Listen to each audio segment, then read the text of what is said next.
যে কথাটা বলছিলাম ত্রিনাথকে শুনিয়েছেন, বৈষ্ণব হওয়ার আগে এই সিদ্ধান্তটা গ্রহণ করতে হবে, শুধু বৈষ্ণব নয়, মানুষ হওয়ার আগে। বলছে বৈষ্ণব তুমি পরে হয়েও আগে মানুষ হও। মানুষ হতে পারলে না বৈষ্ণব হবে না, বৈষ্ণবের অপমাননা হবে। তোমার জন্য আরো 5টা বৈষ্ণবের মুখ পুড়বে। আগে মানুষ হও, তবে বৈষ্ণব হও। তুমি মাথা নত করতে শেখোনি, কিসের বৈষ্ণব হয়েছে? তোমার মধ্যে দীনতা নেই, কিসের বৈষ্ণব হয়েছে? অতএব এই জন্য ব্রাহ্মণ যিনি অহংকারী হন তিনি অধিকাংশ, সবাই নয়, দুটি ভাগ করা হয়েছে। কিছু কিছু কীর্তি নিয়ে সমস্ত ব্রাহ্মণকে খারাপ বলে, আমি বলি না। তাহলে মহাপ্রভু একজন ব্রাহ্মণ ছিলেন, শ্রীবাস ব্রাহ্মণ ছিলেন, রূপ গোস্বামী সনাতন গোস্বামী ব্রাহ্মণ ছিলেন, অদ্বৈত আচার্য ব্রাহ্মণ ছিলেন, মহাপ্রভু ব্রাহ্মণ ছিলেন। এনারা এক ব্রাহ্মণ, আবার চপাল গোপাল জগায় মাথায় ব্রাহ্মণ। এরা দাতাল মাতাল চরিত্রহীন, এরা এক ব্রাহ্মণ আর ওনারা এক ব্রাহ্মণ, আকাশ পাতাল ডিফারেন্স। তাই সবাই খারাপ হবে না, সবাইকে খারাপ বললে এই জিনিস পাওয়া যাবে না। তাই গুরুদেবকে বলেছিলেন যে গুরুদেব আমার বড় দীক্ষা নিতে ইচ্ছা হয়েছে। গুরুদেব বলেছিল তুমি তো ব্রাহ্মণ, ব্রাহ্মণ কুলে জন্মগ্রহণ করেছো, তোমাকে আমাকে টেস্ট করতে চাই। কেন? হরিনাম মহামন্ত্র যে কোনো পাত্রে দিলে প্রস্ফুটিত হয় না, অঙ্কুর হয় না, আগে পাত্রটা তৈরি করতে হয়। তাড়িয়ে ধরে দীক্ষা দিলাম, ওতে কাজ হবে না। তো কি করতে হবে? তুমি আগে যাও, তুমি জগতে যাকে সবচেয়ে ছোট মনে করো তাকে আমার কাছে আসবে। ব্রাহ্মণ ভাবলো আমি বর্ণ শ্রেষ্ঠ ব্রাহ্মণ, আমি সবার বড় হব, আর সবচেয়ে ছোট বর্ণের মধ্যে যারা পায়খানা পরিষ্কার করে মেথর, তারাই সবচেয়ে ছোট ব্রাহ্মণ। তার কাছে গিয়ে মেথর শোনো কি ব্যাপার, না তুমি তো মেথর পায়খানা করে ফেলে, হ্যাঁ তুমি আমার চেয়ে ছোট। মেথর বলছে না, তা হয় না। কেন? ভগবান যাকে যা করতে পাঠিয়েছে সে যদি সেটা না করে তখন সে ছোট হয়ে যায়। আমি মেথর, ভগবান আমাকে পরিবেশকে পরিচ্ছন্ন করতে পাঠিয়েছে, আমি পরিষ্কার না করলে জগৎটা দূষিত হয়ে যেত, পয়জন হয়ে যেত, মানুষ রোগগ্রস্ত হয়ে মারা যেত। আমি আমার জায়গায় ঠিক আছি, আমি ছোট নই, আমি আমার জায়গায় বড়। কিন্তু আপনি ব্রাহ্মণ হয়ে জন্মগ্রহণ করেছেন, চেকেল লুঙ্গি পরে বেড়ান, মাছ মাংস সরগরু পেঁয়াজ রসুন চুল্লু খান, আপনার মতো ছোট জাত পৃথিবীতে হয় না। ব্রাহ্মণ দেখে নিল, সত্যি তো। যদি কোনো ব্রাহ্মণ থাকে রাগ করবেন না, আমি দুটি ব্রাহ্মণ ভাগ করেছি। অনেকে যেতে বলবে রথপথ বলবে না, প্রকৃত ব্রাহ্মণ যিনি তার মাথায় তার চলনে 1000বার মাথা নত করি আমি। কেন? কারণ ব্রাহ্মণ পথ প্রদর্শক। আস্তে ব্রাহ্মণকে দেখে সমাজ চলে। সেই ব্রাহ্মণ যদি সরগরু খায়, চুল্লু খায়, অসৎ পথে চলে, আস্তে আস্তে যে ব্রাহ্মণেরা বিয়ে দিয়ে মেয়ের কপালে সিঁদুর পরিয়ে দেয়, স্বামীর মঙ্গল হবে, আর সেই ব্রাহ্মণের বউ শাখা সিঁদুর পরে না, আমি দেখতে পাচ্ছি। অতএব আপনি জগতের মঙ্গল করে বেড়াবেন, আপনি ব্রাহ্মণ, কিন্তু আপনার চরিত্রটা শোধন করতে পারলেন না, আপনি ব্রাহ্মণ হতে পারবেন না। বয়রাফলা আকার হয় মোফলা মধ্যাহ্ন ব্রাহ্মণ, আর বয়রাফলা আকার 2.5 মণ একটা ব্রাহ্মণ আছে। তাহলে সেই ব্রাহ্মণ আস্তে আস্তে যে ব্রহ্ম জানায়েতে ব্রাহ্মণ, ব্রহ্মকে সাধনা করেন, ত্রিসন্ধ্যা গায়ত্রী করেন, তিনি ব্রাহ্মণ। কিন্তু ব্রাহ্মণ কুলে জন্ম নিয়েছেন, উপনয়ন ঝুলিয়েছেন, কাজের কাজ কিচ্ছু করেন না, আপনি ব্রাহ্মণ নন। ব্রাহ্মণ ভাবলো তাহলে মেথর আমাকে ছোট করছে, এবার গেছে কার কাছে? গাছের কাছে। গাছ, তুমি জড় পদার্থ, তুমি সবচেয়ে ছোট। গাছ বলছে আমি ছোট নই। কেন? শোনো ব্রাহ্মণ, আমি গাছ হয়ে যখন মানুষ পরিশ্রান্ত হয়ে রৌদ্রের তাপে দেহ শীতল করবার জন্য আমার তলায় এসে বসে, আমি নির্বিবাদে তাকে ছায়া দান করি, এবং আমার গাছে যে ফল থাকে মানুষ ছিঁড়ে ছিঁড়ে খায়, আমি প্রতিবাদ করি না। এবং আমার ডাল দিয়ে তক্তা তৈরি করে ভগবানের সিংহাসন হয়। আবার তুমি মরে গেলে আমার কাঠ দিয়ে তোমাকে পোড়ানো হয়। আমি সারা জীবন তোমাকে দান করেই যাই, আমি প্রতিদানে কিছু চাইনি।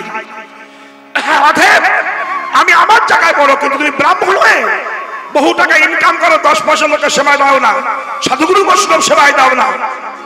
তুমি ছোট, আমি ছোট নই। ব্রাহ্মণ দেখলো গাছের কাছে পরাজিত হয়ে গেলাম। এইবার গেল গরুর কাছে, গরু তুমি সবচেয়ে ছোট। গরু বললো না। কেন? বলে আমার মলমূত্র, মানে গরুর পায়খানা মূত্র দেবতার পূজায় লাগে,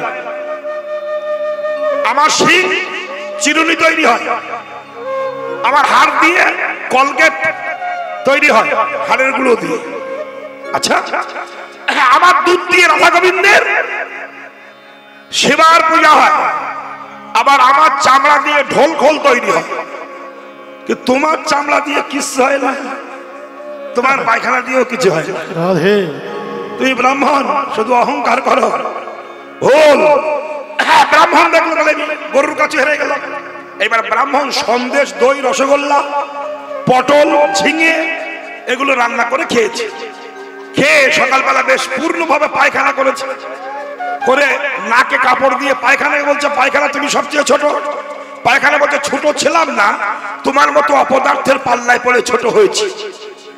কেন? তুমি না খেয়ে যদি গরুতে খেত, তাহলে গরুর মলমূত্র দেবতার পূজায় লাগবে। তোমার মতো অপদার্থ খেয়েছে বলে আমি খাওয়ার আগে দই ছিলাম, রসগোল্লা ছিলাম, ফুলকপি ছিলাম, ঝিঙে পটল ছিলাম। তুমি যখন খেলে আমি পায়খানায় পরিণত হলাম। তুমি খেলে, তুমি ত্যাগ করলে, তুমি আবার কাপড় ধরলে, তোমার মতো অপদার্থের পাল্লায় পড়ে আজ আমার অবস্থা এই হয়ে গেছে। ব্রাহ্মণ ভাবলো, ছুটতে ছুটতে গুরুদেবের কাছে গিয়ে প্রণাম করে বলছে, গুরুদেব খুঁজে দেখলাম। কি দেখলে? পৃথিবীতে আমার মতো ছোট আর কেউ নাই।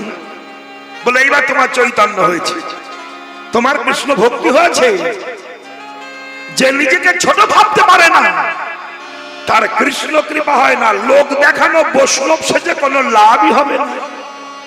ও চিটিংবাজি বৈষ্ণব হয়ে লাভ কি? মাথা মতো করতে শেখনি, সাধুগুরু বৈষ্ণবের চরণ ধুলে নিতে শেখনি না। আমি বড় বৈষ্ণব, আমার চেয়ে ছোট, আমি প্রণাম করব না, করলে আমার গোষ্ঠীর প্রেস্টিজ ধ্বংস হয়ে যাবে। এই বৈষ্ণবতা তো বৈষ্ণবতা হয় না। এগুলো শেখো, শাস্ত্র পড়ো।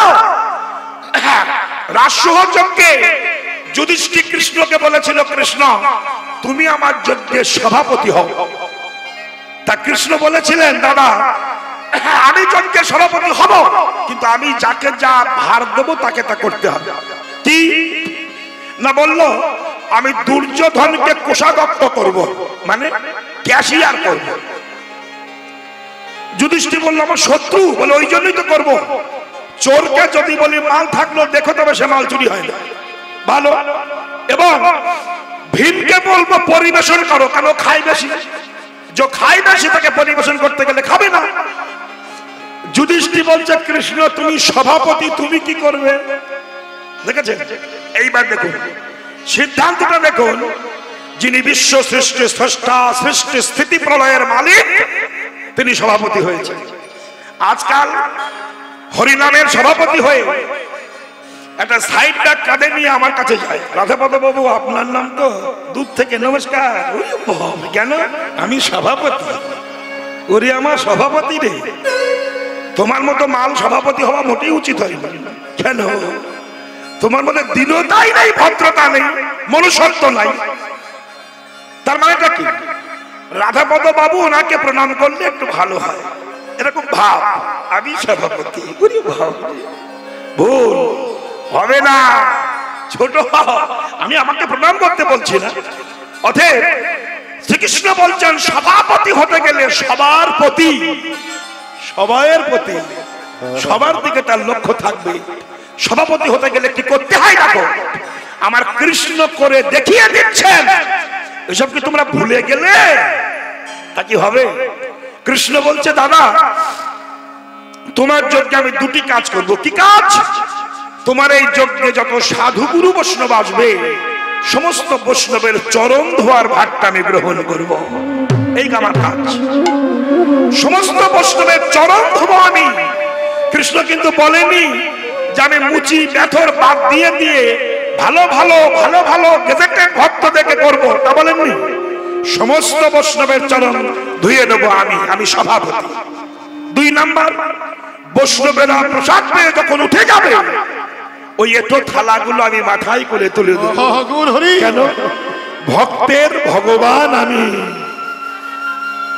ভক্ত সারাটা জীবন আমার চরণ ধুলি নিতে চায়, কিন্তু আমি কোনোদিন ভক্তের চরণ ধুলি নিতে পারিনি। এটাই আমার সুযোগ হয়েছিল। তাই সমস্ত বৈষ্ণব এসেছিল যুধিষ্ঠির যজ্ঞে, ভগবান কৃষ্ণ নিজে হাত দিয়ে ধুয়ে নিয়েছিলেন। ভারতবর্ষের সভাপতি নরেন্দ্র মোদী, আমি কোনো পার্টির কথা বলছি না, ভুল বুঝবেন না। যখন কুম্ভ মেলায় দেখেছেন টিভিতে কাগজে, একে বলা হয় সভাপতি, মনুষ্যত্ব চেতনা। কুম্ভ মেলায় হাজার হাজার লক্ষ লক্ষ সাধুগণ স্নান করলেন। সবাই যখন স্নান করে চলে গেল, এই সাধুদের যারা কর্মচারী ছিল, মোদী মহাশয় তাদেরকে রেখেছিলেন, তোমরা থাক আমি যাচ্ছি। 2-500 সব লাইনে বসলো। নরেন্দ্র মোদী মহাশয় নিজে এসে নিজ হাতে গঙ্গার জল দিয়ে ওই চাকরদের পা ধুয়ে নিজের আঁচল দিয়ে মুছে নিয়েছিলেন। তিনি বলেছিলেন, আমি সভাপতি, এই দীনতাগুলো শেখার প্রয়োজন আছে। যে দেশ চালাবে সে জ্ঞান চালাবে না, সে ভক্তি চালাবে না, তার কাছে দেশ চলতে পারে না। এগুলো মনুষ্যত্ব, এগুলো চেতনা, এগুলো জ্ঞান। ওনার কাছে অনেক কিছু শেখার আছে। আমাদের মা মরে গেলে, বাবা মরে গেলে ছুঁই না, কেন? পয়জন হয়ে গেছে। আর ওনার মা মারা গিয়েছিলেন, দেখেছেন? নিজের মা মরা মায়ের পা ধুয়ে সেই জল খেয়েছিল, চোখে দিয়েছিল, খালি পায়ে মাকে কাঁধে করে নিয়ে হেঁটেছিলেন। এই হচ্ছে মানব। আমি কোনো পার্টির কথা বলছি না, বলছি মনুষ্যত্ব চেতনার কথা। এই জন্য রামকৃষ্ণ পরমহংসদেব বলেছিলেন, তোমার চৈতন্য হোক। চৈতন্য না হলে জগতের চৈতন্যকে চেনা যাবে না। অহংকার মঞ্চে বসে হরি ভজন করা যাবে না। তাই ভগবান গোলক ধাম থেকে নেমে এলেন, নামে নামে নামে নামে নামি নেমে আসে। যদি ডাকার মতো ডাকা যায়, যদি কাদার মতো কাদা যায়, যদি ভাষার মতো ভাষা যায়, যদি বলার মতো বলা যায়, নামে নামি নেমে আসতে বাধ্য হয়।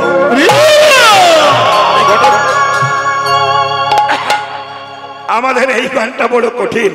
তাই বলেছিলেন মহাপ্রভু, বললেন বৈষ্ণব হইতে ছিল বড় সাধ, ত্রিনাদ পিছলকে পড়ে গেল। ঘটনা আস্তে আস্তে আস্তে আস্তে আস্তে শিষ্য গুরুদেবকে প্রণাম করতে চায় না। আমি দেখেছি তো, হরিবল।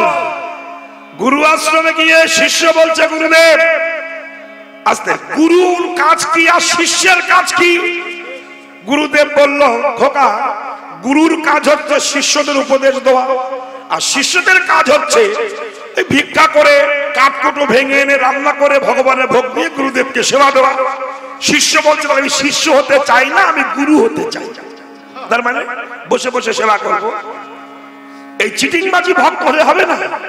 গুরুদেব বলছে, খোকা ওঠ, একটু হরিনাম, এই যে কাঠকুড়িয়া বলছে, আমি হরি ভজন করছি, দেখতে পাচ্ছেন না? গুরু আজ্ঞা ছিল, আপনি বলেছেন ভজন করতে, আমি আপনার কথা মেনে চলছি।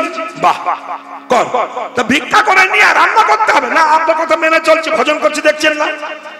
গুরুদেব নিজে ভিক্ষা করলো, কাঠ ভাঙলো, রান্না করলো, ভোগ লাগালো। বলে এইবার ওর দুটো খেয়ে নে। তখন বলছে, বারবার গুরু আজ্ঞা ত্যাগ করা ঠিক নয়, দুটো খেয়ে নেওয়া ভালো। এই জাতীয় ভক্ত দেশে বেশি হয়েছে। অতএব খুব বোঝা উচিত, ভাবা উচিত। তাই বললেন, ত্রিনাদ পিছলকে পড়ে গেল বা। তাই ত্রিনাদ পিছুনি যেন তরুণীব সহিষ্ণ না, অমানন মানদন কীর্তনিয়া সদা। তাই ভগবান এই জীবের দুর্দশা দেখে কাঁদছে। ওরে, তোদের বাড়ি হলো, গাড়ি হলো, পয়সা হলো, ব্যাংক ব্যালেন্স হলো, তোদের চৈতন্য হলো না। তাই মহাপ্রভু কাঁদছেন। তাই বৈষ্ণব কবি পদটা লিখেছেন, কি? বিরস বদনে গোরা, বিরস বদনে গোরা, কেন আছো বসি?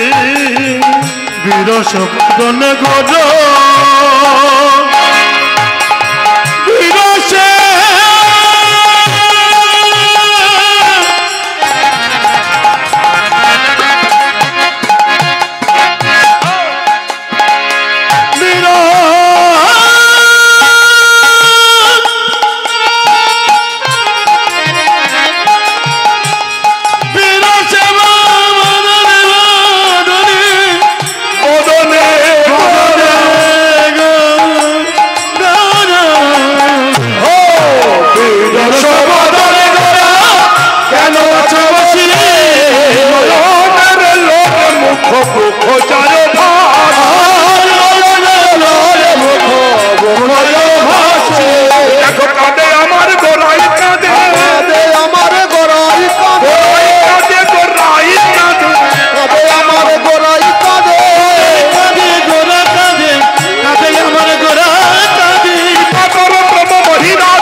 আছো বসি, নয়নের লোরে মুখ মুখ যায় ভাসি। মুখ মুখ ভেসে যায় কেন? এই কলির মানুষেরা সব করতে পারে, কিন্তু যেটা করলে মঙ্গল হয় সেটা করতে পারে না। এইটাই দুঃখ নাকি? আমরা ডুমুর খাবো না, কচু শাক খাবো না, তো মঙ্গল হয়, কিন্তু খাবো না। ফুলকপি যা গোষ্ঠীর গ্যাস্ট্রিক হয়, খাই রে, ঘি মেরে খাই, সর্বনাশ হয়, গ্যাস হয়, কিন্তু ফুলকপি খাবো। আমরা ডুমুর খাবো না, কচু শাক খাবো না, থোড় বোচা খাবো না। কে করে? হ্যাঁ গো, কিন্তু এতে যে মঙ্গল হয় ও খাবো না। যে অমঙ্গল হবে তাই খাবো। তেমনি বাজে কথা বললে অমঙ্গল হবে, বাজে কথা শুনলে অমঙ্গল হবে, কুখাদ্য খেলে অমঙ্গল হবে, সাধু সঙ্গ করলে মঙ্গল হবে, শাস্ত্র পড়লে মঙ্গল হবে, কৃষ্ণ গুণগান গাইলে মঙ্গল হবে। এটা করবো না, কিন্তু অমঙ্গলটা করবো, নির্বাচন।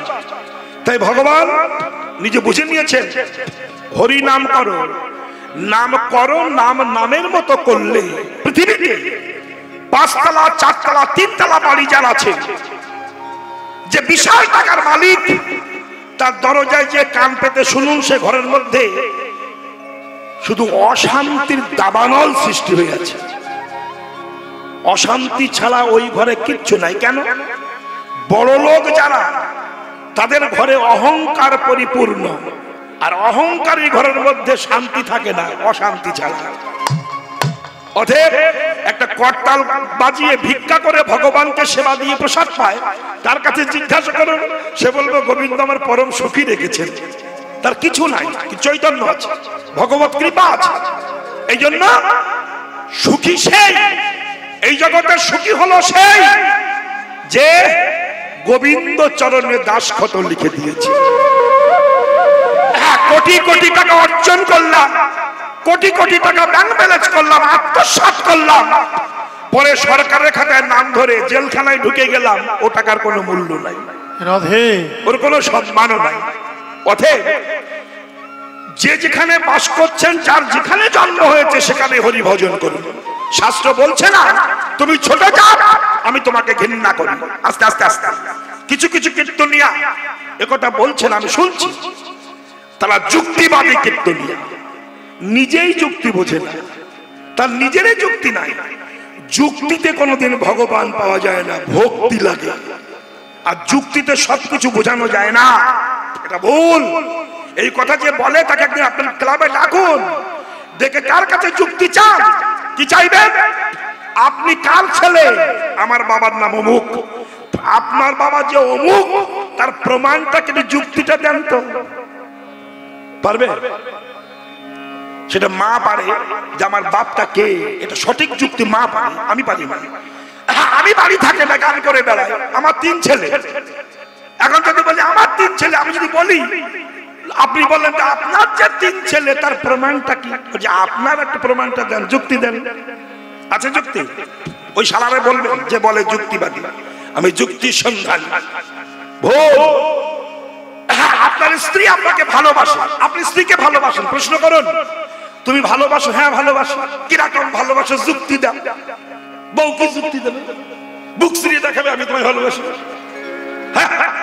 যুক্তি মানে কি যে মাথায় রাগ হয়, মনে এসে ঝাঁটিয়ে নিতে পারলাম, কাজ হতো। সত্যি তাই।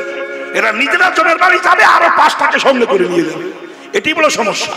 অতএব হ্যাঁ, যুক্তিতে সবকিছু হয় না, ভক্তি লাগে। ভক্তি ছাড়া ভগবত কৃপা হয় না, যুক্তিতে এগুলো হয় না। অতএব যে যেখানে বাস করছেন, আস্তে আস্তে আস্তে তার যুক্তি দেখবে। গুরুদেব বাড়ি এসে বলছে আমার পা ধুয়ে খাও। পৃথিবীতে কোন গুরুদেব যারা দীক্ষা নিয়েছেন বলুন তো, বুকে হাত দিয়ে কোন গুরুদেব বাড়ি এসে বলেছে কি এসে আমার পা ধুয়ে খাও? বলেছে? কিন্তু এইসব কথা বলে কিছু কিছু কৃষ্ণ বিদ্বেষী ব্যক্তি হিন্দুদের মধ্যে আছে, তার কথায় হাততালি দেয়। কেন? ও এক জানোয়ার, যে হাততালি দিচ্ছে সে আর এক জানোয়ার। এই 2 জানোয়ার এক হয়ে গেছে। সত্যি তাই। এসব ভুলভাল ব্যাখ্যা করে সমাজটাকে ধ্বংস করতে চাইছেন, আর তাকে বায়না করে কীর্তন দিই, হায় রে শালা হিন্দু জাতি রে, কত মরকট হিন্দু জাতিরা। তাই আশ্চর্য হয়ে যায়, যুক্তিবাদী কথাতে ভয় না, ভক্তি ছাড়া ভগবত কৃপা হয় না। কেন হয় না? এগুলো প্রমাণ। এগুলো এই জন্য কীর্তন শুনতে হয়। শুধু পালা শুনে বাড়ি যাব, রাধা কৃষ্ণ প্রেম করেছে শুনে গেলাম, আমি চুপিয়ে প্রেম করব, রাত 4টে পর্যন্ত মোবাইল চলবে, হ্যালো তোমার জন্য সব কেন, তুমি আমার হার্ট, তুমি আমার কিডনি, তুমি আমার অমুক, তুমি আমার কলিজা, তুমি আমার ফুসফুস, কত ফুসফুস। রাখার সময় ফোন যখন রাখছে রাত 4টে পর্যন্ত, চোখ আর পাচ্ছে না, তখন বলছে এবার রাখছি সোনা তুমি ঘুমাও, বলে চুমু খেয়ে রেখে দিচ্ছে। হরিবল। ওরে বাপ রে, কি ভালোবাসা। আরে এই নাকি? এটা ভুল, এটা হয় না। অতএব এগুলো ঠিক নয়, ভালোবাসা এটা হয় না, এটা দেখানো যায় না। যাই হোক না, তাই বিষয়টি বলেছেন যে যেখানে আছেন সে সেখানেই ভজন করুন, দেখবেন ভগবানের কাছে যাওয়া লাগবে না, ভগবান আপনার কাছে চলে আসবে, আসতে বাধ্য। কেন? একটা কাক, কাক চেনেন তো? কাক চেনেন না? না না, কাক লাল হবে কেন? কালো। তা কাক, কাক যে রামচন্দ্রের কাছে গেছে, রামচন্দ্রের কাছে গেছে, হেরাম কাক, কাক ভীষণ কালো, কুচকুচি কালো, আসতে রামের কাছে যে বসে কাকা করছে। রাম বলছে কাক তুমি কেন এখানে এসেছো? আস্তে আস্তে কাক তখন বলছে প্রভু তোমার কাছে বিচার চাইতে এসেছি। কি বিচার? কাক তখন বলছে তোমার কাছে কি অন্য কোনো কালার ছিল না? কেন এই ডিসকালার করে দিলি, আমার ব্ল্যাক কালার কালো করে দিয়েছে, আমার কেউ পছন্দ করে না। তারপরে আমি যদি কোনো ঘরের চালে বসে গান সাধনা করি, আমার ইট মেরে তাড়িয়ে দেয়, আমার গলার সুর ভালো না, কর্কশ, এই আমি রাধাপদ ঘোষ গান গাই, লেকচার মারি, যারা আমার ভালোবাসে পাশে যাওয়ার সময় বলবে লোকটার গলা ভালো না, তলাও ভালো না, ও বললে তো হবে না, তলা মানে দুহার কি সেটেরা, ভুল ভাল বুঝবেন না, আমি ভুল বলি না, তাহলে কোনোটা ভালো না। যারা আমাকে ভালোবাসবে তার কাছে সব ভালো। অতএব মহাজন বলছেন, কাক বলছে প্রভু তোমার কাছে কি আর কোনো কালার ছিল না? বলছে কেন বলো তো কাক?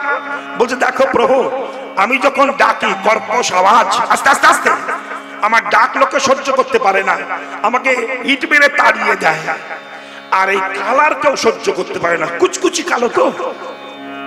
তখন রামচন্দ্র বলছে দেখো কাক, ভাষা পবিত্র হয় খাদ্যের উপরে নির্ভর করে। খাদ্য, সুখাদ্য খাও, কণ্ঠেশ্বর মধুর হবে। একটা মাতাল চুল্লু খায় আর সরের মাংস খায়, তার সঙ্গে কথা বলে দেখবেন তো খিস্তি ছাড়া কথাই বলবে না, সে খিস্তি মেরে মনে আমার প্রমোশন হচ্ছে। হ্যাঁ, এতনা খিস্তি মারবে, গুরুজন কিছু মারবে, লোককে দেখাবে আমার প্রমোশন হচ্ছে, আমি চুল্লুর প্রমোশন হচ্ছে। কেন? এটা অখাদ্য খেলে অখাদ্য ভাষা মুখ দিয়ে আসে। কেমন না কাক, তোমার বাসায় কোকিল মানুষ হয়, তোমার বাসায় কোকিল ডিম পারে কাকের বাসায়, আর কাকের পেটের তলায় ওই ডিম থেকে বাস্ট হয়ে মানুষ হয়। কাকের বাসায় কোকিল মানুষ হয়, তার কণ্ঠেশ্বর কি মধুর, মানুষ নীরবে শোনে। আর কাকের বাসায় কোকিল বাস করে, তার ভাষা শোনে, কিন্তু কাক ডাকলে লোককে তাড়িয়ে দেয়। কেন? কাক তুমি খাও কি? মরা সরা পচা, গরু পচা, ছাগল পচা, মুরগি পচা খাও, কিন্তু কোকিল খায় আম্বর গাছের মুকুলের মধু, এই জন্য মধুর মতো সুর। আর তুমি অখাদ্য খাও, তাই অখাদ্য সুর, এতে তো অসুবিধা নাই। তখন কাক বলল প্রভু তুমি এক কাজ করো, এই কাক লাইফটা, জীবনটা আমি রাখতে চাই না, একটু চেঞ্জ করে দাও। তা রাম বলল তুমি কি হতে চাও? আস্তে আস্তে তো কাক বলল তুমি এক কাজ করো, একটা হাঁস করে দাও, সাদা সুন্দর দেখতে হাঁস করো। তা রামচন্দ্র বলল তুমি এক কাজ করো, হাঁস হওয়ার আগে একটা হাঁস আমার কাছে আনো, আগে তার বিষয়টা বুঝে নি, নইলে পরে বলবে হাঁস হবো না, তা হবে না। কাক যে হাঁস এনেছে, হাঁসকে প্রশ্ন করছে রাম বলো হাঁস তুমি কি সুখে আছো? তখন হাঁস বলছে প্রভু আমার চেয়ে কাক সুখে থাকে। কেন? শোনো, আমি পরিষ্কার হতে পারি, সাদা,